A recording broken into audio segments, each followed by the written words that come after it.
नियामक ज्यामिति का बहुत ही शानदार प्रश्न दिया गया है और नियामक ज्यामिति को 2 प्रश्न जरूर लिया गया है, लेकिन आपको सारा प्रश्न आ जाएगा। आप ध्यान से खाली देखिए और धैर्य रखिए, ठीक है। सबसे पहले नियामक को इंग्लिश में कोऑर्डिनेट ज्योमेट्री कहते हैं, ठीक है, कोऑर्डिनेट, ठीक है, ज्योमेट्री, ठीक है।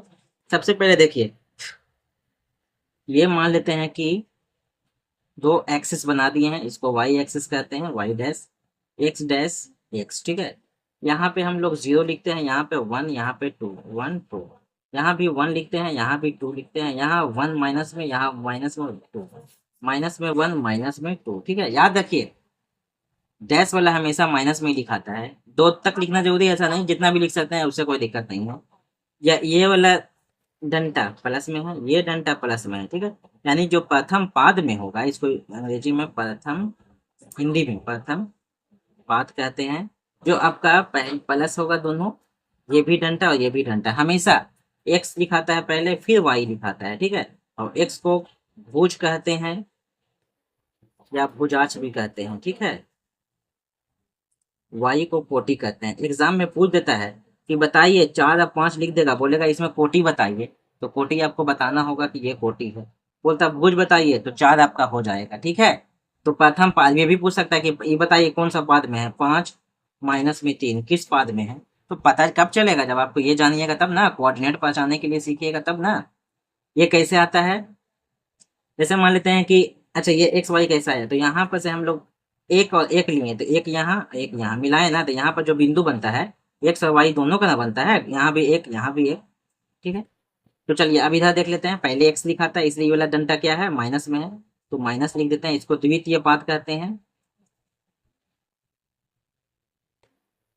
माइनस, और ये वाला डंटा भी है तो प्लस करते हैं।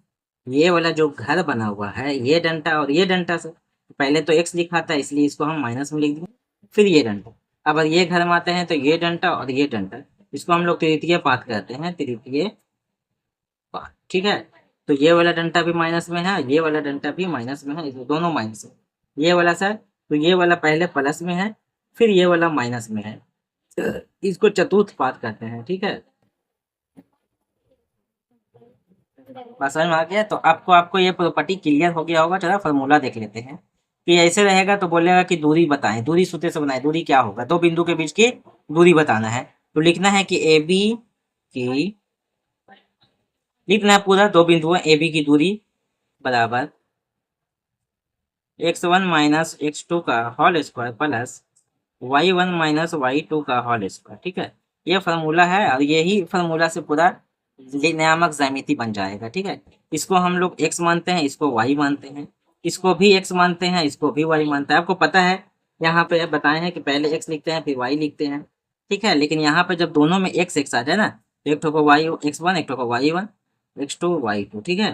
तो अब बैठा देते हैं, x1 कितना है, 5 है, माइनस x2 कितना है, 6 है, प्लस y1 कितना है, माइनस है 2, कॉमा माइनस फिर है, तो कॉमा कहाँ से, माइनस y2 कितना है, 3 है, होल स्क्वायर, ठीक है। 5 में से 6 गया, माइनस में 1 होल स्क्वायर, प्लस 3 और 2 माइनस में 5। याद रखिए दोनों माइनस में रहेगा तो जुड़ आएगा, ठीक है। अब याद रखना है कि -5 गुने -5 हमेशा 25 हो जाता है, प्लस में हो जाता है, तो यहाँ पे भी तो 2 ही बार लिखाएगा, स्क्वायर का मतलब 2 बार, यानी स्क्वायर जब रहेगा तो अंदर में आपका प्लस हो या माइनस, प्लस में ही होता है। तो 1 का स्क्वायर 1, प्लस 5 का स्क्वायर 25, ठीक है। 25 और 1 26, रूट में 26 इकाइयाँ हो जाएगा आंसर। याद रखिए नियामक ज्यामिति को हमेशा इकाइयाँ में लिखा जाता है। यहाँ पे एक क्वेश्चन और है कि 2 बिंदु ए और बी दिया हुआ है, बीच के मध्य बिंदु निकालना है। तो मध्य बिंदु का जो फॉर्मूला है ना, लिख देना है ए बी का मध्य बिंदु जो होगा x1 प्लस x2 बटा 2, y1 प्लस y2 बटा 2, ठीक है। यही फॉर्मूला है। तो x1 कितना है, यही तो है, x1 y1, x2 y2, तो ये दोनों को जोड़ देंगे, 6 और 4 10 बट्टा 2, y1 और y2 को जोड़ देंगे, 8 और 2 10, यहाँ भी कट गया 5 बाद में, यहाँ भी कट गया 5 बाद, यानी 5 और 5, आंसर आ गया आपका माध्य। ए बी का माध्य कितना आ गया, 5,5। थोड़ा सा 67 के लग रहा होगा, लेकिन जो पढ़ने वाला बच्चा है समझ में आ गया होगा, ठीक है।